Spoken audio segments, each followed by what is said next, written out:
नमस्कार, मैं हूं श्वेता सिंह। कहते हैं कि कोई भी व्यक्ति किसी पर भी विश्वास कर सकता है, लेकिन जब पैसों की बात आती है तो आप हर किसी पर विश्वास नहीं करते।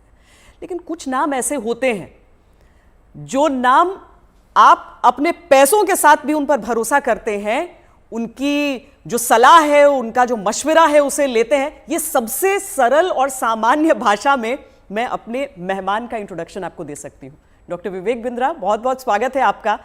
और ये बहुत बड़ा कॉम्प्लीमेंट होता है क्योंकि लोग जनरली अपने पेरेंट्स की, अपने भाइयों की, अपने बहनों की, इनकी बातों पर विश्वास करते हैं। जब अपने पैसे की बात आती है बहुत सोच समझ कर सोचते हैं कि पता नहीं कुछ गलत एडवाइस न दे दे। लेकिन आपके में क्या बात ऐसी है कि ये बड़ा बिजनेस जो है उसकी तरफ जो आम इंसान है वो इतना खिंचा चला आता है? धन्यवाद, थैंक यू। आम इंसान तभी खिंचा चला आएगा जब आप एक रियल वैल्यू क्रिएट कर सकते हैं, और वो रियल वैल्यू क्रिएट करने के लिए आम इंसान की जो सबसे खास समस्या है उसको सुलझाने के लिए क्या प्रयास किया जा रहा है। तो आज जो व्यापारी वर्ग हमारे देश में, देखिए, एंटरप्रेन्योरशिप बहुत पुराना है हमारे देश में, लेकिन स्केल नया है। बिजनेस खड़ा तो लोगों ने किया है, लेकिन बिजनेस बड़ा नहीं किया है। और बिजनेस बड़ा कैसे किया जाए, उसके लिए सोलोप्रेन्योर, एंटरप्रेन्योर के लिए हमने हिंदी भाषा में एक बड़ा बिजनेस, ये प्लेटफॉर्म ऐसा बिल्ड किया है जिससे वी आर हेल्पिंग, और आज बिलियनियर प्रोफेसर्स के साथ में हम उनकी मदद कर पा रहे हैं। लगभग 10 करोड़ लोग हमारे वीडियोस हर महीने देखते हैं, विच इज 100 मिलियन का हमारा मंथली एक्टिव यूजर है, और एक फार रीचिंग इम्पैक्ट है। आज 750 डिस्ट्रिक्ट के अंदर आज हमारे ऑफिस, माइक्रो फ्रेंचाइजी उनके साथ में नीचे जाके एक आम आदमी का हैंड होल्डिंग कर रहे हैं। अपना ये एक मुद्दा है कि रिक्शा वाले को भी हम एक बड़ा एंटरप्रेन्योर टेक्नोलॉजी के साथ एनेबल, साधारण भाषा में सिखा के उसे कैसे आगे बढ़ा दें। अच्छा, सुना है कि आपको कुछ गिनीज बुक रिकॉर्ड्स में भी नाम है, कई सारे रिकॉर्ड्स हैं इनफैक्ट। धन्यवाद, थैंक यू। हाँ, ठीक बात है। हालांकि ये वर्ल्ड रिकॉर्ड बनाना हमारा गोल नहीं है, वो एक आउटकम है। गोल हमारा था कि क्या हुआ पेंडेमिक में। अब मुझे वो 2020 का वो समय याद आता है जिस समय अप्रैल का टाइम था, बहुत ज्यादा सब जगह इतना ज्यादा उस समय माहौल पैनिक का था कि लोगों को समझ नहीं आ रहा था क्या किया जाए। तब हमने पहला एक वेबिनार किया। एक वेबिनार में अमूमन 100, 200, 500, 1000 लोग आते हैं। हमारे वेबिनार में 10 लाख, 15 लाख, 20 लाख लोग आए तो गिनीज वर्ल्ड रिकॉर्ड में आ गया। तो हमने स्ट्रैटेजी का, सेल्स का, ऑपरेशंस का, रिटेल का, स्टार्टअप का, हमने हर सब्जेक्ट पे, लीडरशिप पे, इन सब पे हमने वेबिनार्स किए, मार्केटिंग पे, और हर बार जो वेबिनार था वर्ल्ड रिकॉर्ड में आता चला गया। आज लगभग Guinness book of world record हमारे 9 हैं, और golden book of world record मिला के हमारे 10 वर्ल्ड रिकॉर्ड बन चुके हैं। ये जो शो आप कर रहे हैं, जो जीता वही Sikandar, horses table, good news today पर, इस शो का कॉन्सेप्ट क्या है, क्या है इस शो में? देखिए, वैसे तो होना चाहिए जो जीता वही चंद्रगुप्त मौर्य। हाँ। क्योंकि चंद्रगुप्त जीते थे, सिकंदर नहीं जीते, पर क्योंकि ये कहावत बहुत ज्यादा मशहूर है तो ये नाम भी रखा गया और बड़ा अच्छा चला। ये on the spot funding reality show है। इसमें 8 इन्वेस्टर आते हैं, हर एक इन्वेस्टर अपने साथ 5 करोड़ रुपए रेडी रखता है। 24 स्टार्टअप सामने आते हैं। स्टार्टअप आता है, रियलिटी शो है, पैसा इन्वॉल्व है। इसमें Sunil Shetty production, India TV, अपना इंडिया टुडे ग्रुप जो है हमारा, और सारे, मेरा जो रोल है इसमें मेंटर, कोच, एडवाइजर और स्टार्टअप गुरु का है। तो हम लोग मैक्रो इंडस्ट्री का एनालिसिस भी देते हैं और साथ में माइक्रो बिजनेस का एनालिसिस देते हैं। स्टार्टअप आता है, इधर सबके सब इन्वेस्टर बैठे रहते हैं, आमने सामने चर्चा होती है, वहीं सब ओके हो जाता है, वहीं पैसा और उनके बदले में उनकी इक्विटी ली जाती है। तो बड़ा अच्छा शो है। पैसा लेने के लिए देखिए कई तरीके हैं। सेल्फ फंड आदमी कर सकता है, दोस्त से ले सकता है, परिवार से ले सकता है, लेकिन जो एंजल इन्वेस्टमेंट है, वो एंजल इन्वेस्टमेंट वो आपसे छोटी सी एक ओनरशिप, हिस्सेदारी कंपनी में ले लेता है। जो एंजल आता है एंजल की तरह काम करता है। बहुत सारे एंजल इन्वेस्टमेंट के लिए बड़े अच्छे सारे प्लेटफॉर्म्स हैं, Startup Grind, Indian Angel Network, Venture Catalyst, Chennai Angel, Lead Angel, Sequoia, Nexus, Kalaari, Mumbai Angel, बहुत हैं। लेकिन तब भी बावजूद उसके केवल 2% लोगों को पैसा मिल पा रहा है। 98% लोग फेल हो जाते थे। तो उसी के लिए हम लोगों ने मिलकर ये शुरू किया हॉर्सेस टेबल, जहां पे हम और लोगों को पैसा दे सके, उनकी मदद कर सके। अगर उनके आइडिया में दम है तो उनकी ग्रोथ में हिस्सेदारी देने के लिए हमारे इन्वेस्टर साथ में आते हैं, और मैं उसको वहां पे आके मॉडरेट करता हूं, मैं अपनी एडवाइस देता हूं, जिसके बेसिस पे आगे हम लोग उसको आगे बढ़ा पाते हैं। मतलब इसमें कोई भी आ सकता है, कोई भी जो जिसके पास कोई आइडिया हो कि किस तरीके से आगे कोई बिजनेस हो सकता है। ज़रूरी नहीं है कि कोई बड़े बड़े ग्रुप्स हों, बिजनेस हाउसेज हों। ये मकसद क्या है इसका, आइडिया कहाँ से आया? श्वेता जी, यही तो मेन मुद्दा है कि अगर आज मैं गुवाहाटी के आगे वहां से 200 किलोमीटर दूर जाके, जहां असली भारत बसता है, जो केवल दिल्ली मुंबई में नहीं है, उन लोगों को हम ला सके, उनको बढ़ा सके। देखिए, आइडिया यहां से आया कि एक एडम स्मिथ नाम के जेंटलमैन रहे, उन्होंने मैक्रो इकोनॉमिक्स पे किताब लिखी है। 200 साल पुरानी किताब है, उसको पढ़ने के बाद कुछ नहीं चाहिए। वो कहते 4 चीजें होनी चाहिए एक जिस देश की पॉपुलेशन बढ़ रही है वहां बिजनेस अच्छा होगा, जहां टेंडेंसी टू कंज्यूम है, हमारे देश में स्वतंत्रता बहुत है, कुछ भी कंज्यूम कर सकते हैं, हमारा देश चाइना की तरह नहीं है। तीसरा, जहां एंटरप्रेन्योर बहुत है, और चौथा जहां इनोवेशन है। चारों लिहाज से 4 में से 3.5 नंबर इंडिया को दिए जाते हैं। इंडिया में एंटरप्रेन्योरशिप बहुत तेजी से बढ़ रहा है। तो हमारे को, आपने पूछा आइडिया कहां से आया, आइडिया यहां से आया कि गड्ढा ढूंढने का एक ट्रेनिंग दिया जा रहा है, इसके द्वारा लोगों को इंस्पायर किया जा रहा है कि कैसे एक स्टार्टअप आए, क्या वो कस्टमर का टाइम बचा रहा है तो उसको पैसा मिल सकता है, हाँ भाई बड़ा अच्छा कर रहे हो आप, क्या वो कस्टमर का एफर्ट बचा रहा है, क्या वो कस्टमर का कोई कंफ्यूजन घटा रहा है, क्या वो कस्टमर के लिए सामान सस्ता लेके आ रहा है, क्या वो कस्टमर की प्रायोरिटी पे उसको फोकस करा रहा है, क्या वो कस्टमर को बढ़िया स्किल सर्विस, क्या वो कस्टमर को कोई वेंडर आइडेंटिफाई करके दे रहा है, क्या कस्टमर के लिए कोई कन्वीनियंस क्रिएट कर रहा है। तो बेसिकली ये Urban Company Oyo, Swiggy, Ola, Zomato, Flipkart, Just Dial, Zoom, ये सब इंडियन स्टार्टअप्स हैं जो कस्टमर की कोई ना कोई समस्या को सुलझा रहे हैं, और जैसे वो समस्या सुलझाते हैं, और इसी के लिए हम इंस्पायर करना चाहते हैं कि स्टार्टअप ऐसा ही है जो कस्टमर की बर्निंग प्रॉब्लम को, ज्वलंत समस्या को सुलझा सके। पर इसके आगे क्या होगा?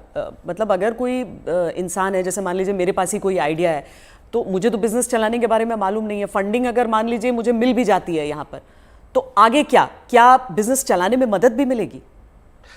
बहुत अच्छा प्रश्न है आपका। देखो, जब इन्वेस्टर आता है ना, तो वो स्मार्ट कैपिटल लेके आता है, केवल पैसा नहीं लाता है, वो एक हैंड होल्डिंग सपोर्ट लेके आता है। बड़ा बिजनेस साथ में हमारी कंपनी भी आ रही है, तो हम उनको लाइफ टाइम मेंबरशिप देते हैं, ट्रेनिंग देते हैं। देखिए, जब इन्वेस्टर आता है तो वो स्टार्टअप को मेंटरशिप देता है, एडवाइस देता है, रिसोर्सेज देता है। तो इसीलिए ये जो हॉर्सेस टेबल है, जो हमारे आज यूट्यूब चैनल पे आ रहा है, जीएनटी पे आ रहा है, गुड न्यूज टुडे, और अच्छा नेटवर्क आपने चालू किया है, तो ये हम यहाँ पे इन्वेस्टर एक स्टार्टअप को आगे जाके और फंड रेज करने में मदद करता है कि सीरीज ऑफ इन्वेस्टमेंट पिचेस डाल सके। हर स्टेज पे उसके साथ इन्वॉल्व होता है। एक आइडिया स्टेज से रेवेन्यू जनरेटिंग स्टेज तक इन्वेस्टर साथ में जुड़ता है।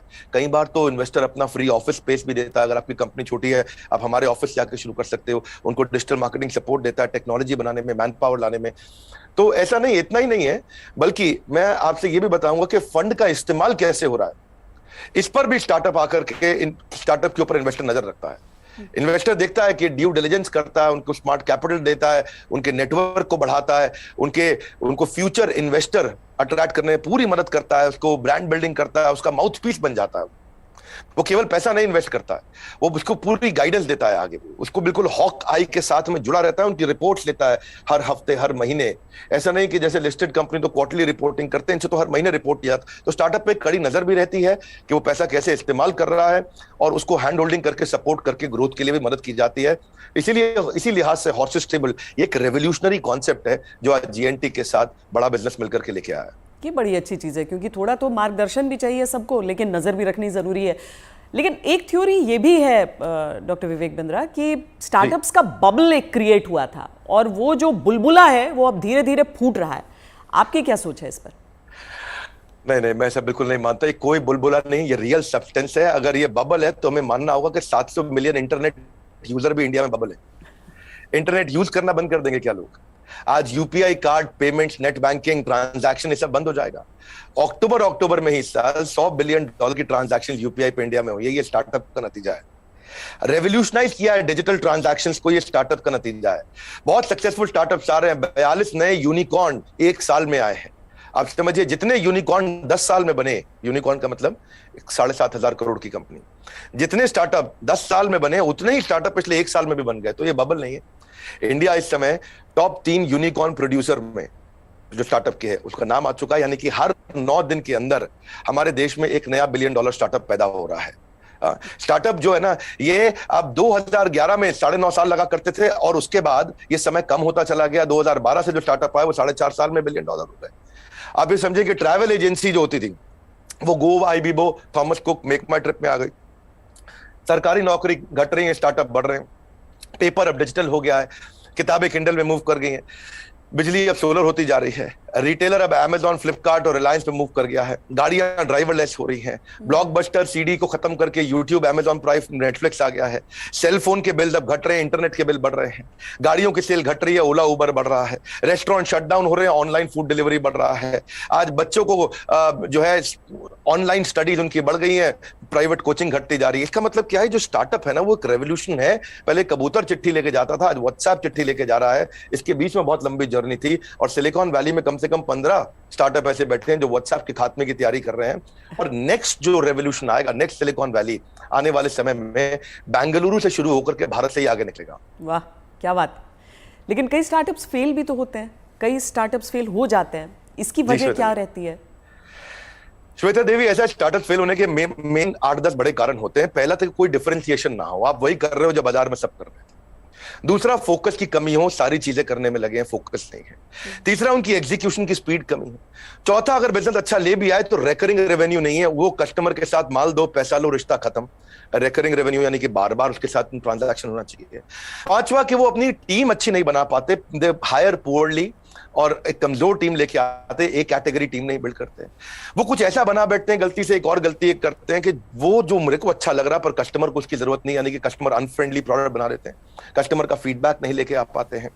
पैशन नहीं होता है, प्रॉफिट के चक्कर में चले गए लेकिन पैशन नहीं है, ये बड़ा जरूरी है। आंसर बड़ा महत्वपूर्ण है, जो आज व्यूअर देख रहे हैं उनको ये समझना चाहिए कि अगर बिजनेस मॉडल और रेवेन्यू मॉडल कमजोर है, प्री मैच्योर स्केल किया, बिजनेस खड़ा हुआ नहीं, बड़ा करने पहले निकल गए, बिना टेक्नोलॉजी के स्केल किया और उसके चक्कर में फिर आपने कर्जा भी ले लिया, तो फिर जो है वो एग्जीक्यूशन और स्लो होगा, प्रॉफिट और कैश फ्लो खत्म होगा, और फिर कैश बर्न आउट के बाद आप फंड भी रेज नहीं करेंगे। यही मुख्य कारण होते हैं कि स्टार्टअप फेल होते हैं। तो पहले बिजनेस को खड़ा करना है, बाद में बिजनेस को बड़ा करना है। क्या हम समझे कि एक स्टार्टअप कल्चर है अब, और ये डेवलप हो रहा है, और ऐसे में भविष्य से आपकी क्या उम्मीदें हो जाती हैं?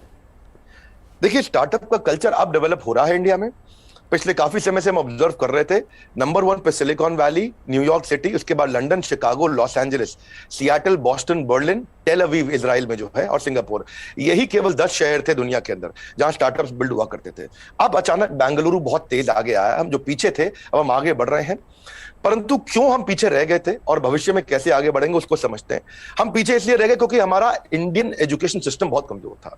इंसान को रोटी कपड़ा मकान के अलावा सबसे ज्यादा जरूरी है शिक्षा, और यहाँ पे ग्रेजुएट इतने प्रोड्यूस हो रहे हैं जितने कंज्यूम नहीं हो रहे थे। Real time corporate campus experience नहीं है, पढ़ाई पुरानी है, स्टैग्नेंट सिलेबस है, कन्वेंशनल थियोरेटिकल क्लासरूम अप्रोच थी। इस चक्कर में अंडर एम्प्लॉयमेंट जो है वो अनएम्प्लॉयमेंट से ज्यादा बड़ी समस्या है। आज राजनेता लोग सबके सब हमारे यहाँ पॉलिटिक्स में अनएम्प्लॉयमेंट की बात करते हैं, लेकिन अंडर एम्प्लॉयमेंट कितनी बड़ी बात है कि अब ग्रेजुएट पोस्ट ग्रेजुएट को 14,000 रुपए की तनख्वाह मिलती है, पीएचडी होल्डर को आज अगर 20,000 की तनख्वाह मिल रही है तो कितना बुरा हाल है। लो इंडस्ट्री डिमांड है, इनकॉम्पिटेंट फैकल्टी है, जो कॉलेज में पढ़ा रहा है उसको पढ़ाना नहीं आ रहा, कॉलेज में प्रोफेसर वो बन रहा है जिसको कोई नौकरी नहीं मिल रही है। तो स्टूडेंट की एस्पिरेशन बहुत थी, प्रिपरेशन यहाँ थी, प्रिपरेशन है नहीं, एस्पिरेशन बहुत ज्यादा है। उस चक्कर में हमने हार्वर्ड के प्रिंसिपल्स को इंडिया में अडॉप्ट किया कि 80% case study, 10% project, 5% lecture, 5% learning, ये है 100% का पूरा मॉडल। और आप जो है, ये जो आपका बेसिकली प्रश्न है कि कल्चर डेवलप हो रहा है, हाँ अब ये कल्चर डेवलप हो रहा है। ओरिजिनल क्वेश्चन आपका यही है कि कल्चर ऑफ इनोवेशन आ रहा है, और इससे ना इकोनॉमिक एक्टिविटीज, मनी सर्कुलेशन अपने आप इंप्रूव होता है, और इससे देश में फर्क आ रहा है। मेरा कंक्लूजन यही है कि लोगों के पास आइडियाज हैं, कैपेबिलिटी है। हमने जो ये शुरू किया है हॉर्सेस टेबल, जो जीता वही सिकंदर, ये एक ऐसा रेवोल्यूशनरी कॉन्सेप्ट है जिससे एक आम आदमी को भी ना मन में ये फीलिंग आ गया है, यार आइडिया देने पे पैसा मिल सकता है तो मुझे भी कुछ करना चाहिए। केवल आइडिया देने पे पैसा मिल रहा है, भैया तो कमाल हो गया है, मैं भी आता हूं, मैं भी आगे बढ़ता हूं। बड़ा उत्साह इस समय बढ़ रहा है देश का। हमारे यूट्यूब चैनल पे हमको बहुत फीडबैक्स मिल रहे हैं, जीएनटी पे मैंने देखा बहुत से फीडबैक्स मिल रहे हैं, लोग बहुत पसंद कर रहे हैं, शेयर रेट बढ़ गया, वीडियो कंजम्पशन रेट बढ़ गया।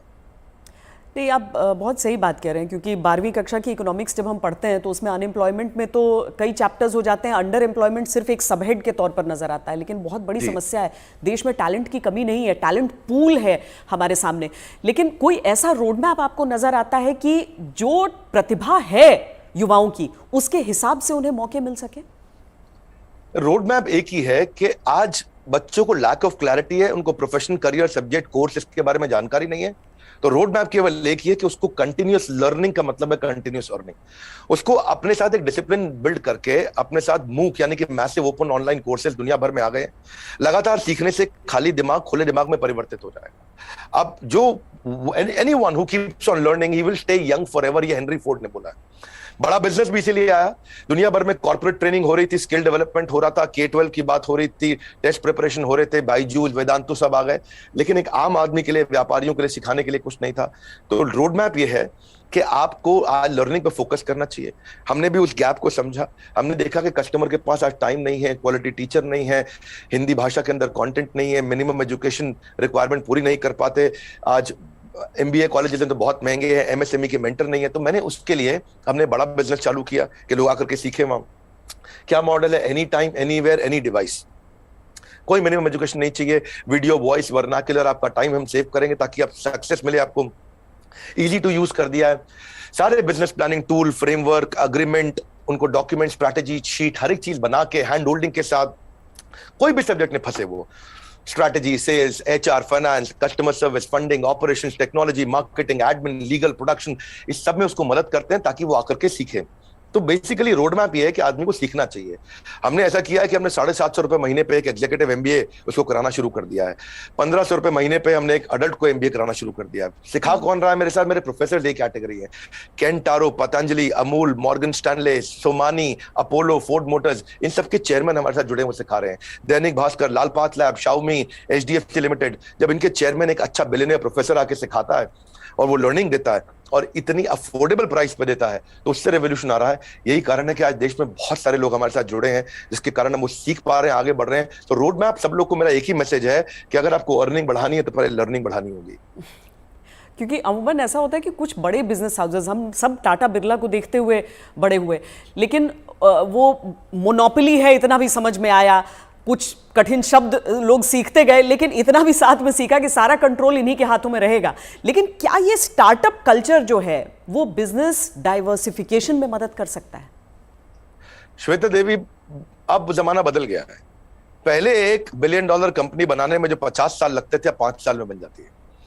जो हमारे यहाँ टॉप रैंकर सबसे बड़े अरबपति 1950 में थे, उनमें से अब कोई दिखाई नहीं पड़ता है टॉप अरबपति की लिस्ट में हमारे देश में। अचानक जमाना बदल गया है। इनफैक्ट सन 2000 तक भी नौकरी.com, मेक माई ट्रिप, इनको 14 साल लगे $1 बिलियन कंपनी बनने में। पर आप उसके बाद देखिए, फ्लिपकार्ट, पॉलिसी बाजार, जोमेटो आया तो इनको 14 साल नहीं लगे, ये 8.5 साल में $1 बिलियन हो गए। पर उसके बाद में देखिए, नाइका, ओयो, उड़ान और ओला इलेक्ट्रिक आया, ये 2 साल 3 साल में $1 बिलियन कंपनीज हो गए। तो अब जो है वो कॉर्पोरेट्स की बपौती नहीं रह गया है बिजनेस। अब पहले हुआ करता था कि बड़ी मछली छोटी मछली को खा जाया करती थी, आज बहुत सारी छोटी मछली मिलकर बड़ी मछली को खा जाती हैं, और उसी रेवोल्यूशन में हम कंट्रीब्यूट कर रहे हैं साथ में। डॉक्टर बिंद्रा, बहुत मज़ा आया आपसे बात करके। और एक चीज़ मैं कहूँगी कि आमतौर पर क्या है कि ये बिजनेस के कॉन्सेप्ट्स जो हैं उसमें अंग्रेजी का इतना इस्तेमाल होता है कि आम लोग कनेक्ट नहीं कर पाते हैं। आंकड़ों का इतना इस्तेमाल होता है कि लगता है कि यार ये तो हमारे बूते की बात नहीं है। आप इतने सिंपल तरीके से समझाते हैं, मुझे लगता है इसीलिए ऐसी चीज़ों पर भी लोग आपकी बात को समझते हैं, आपकी बात को मानते हैं। और ये जो जी, हर एंकर के साथ भी उतना अच्छा नहीं लगता जितना श्वेता देवी आपका इम्पैक्ट है और आज तक का इम्पैक्ट है। मैं तो मतलब मानता हूं उस बात को कि आज तक जितना न्यूट्रल और जितना अच्छा चैनल रहा है, और खास तौर से जो आपने इन्फ्लुएंस क्रिएट किया, तो आपको बहुत बहुत बधाई। धन्यवाद, आपने इतना समय लगाया आज लोगों को इन महत्वपूर्ण पहलुओं पर हम चर्चा कर सके। Thank you so much. Thank you so much. धन्यवाद श्वेता देवी, थैंक यू।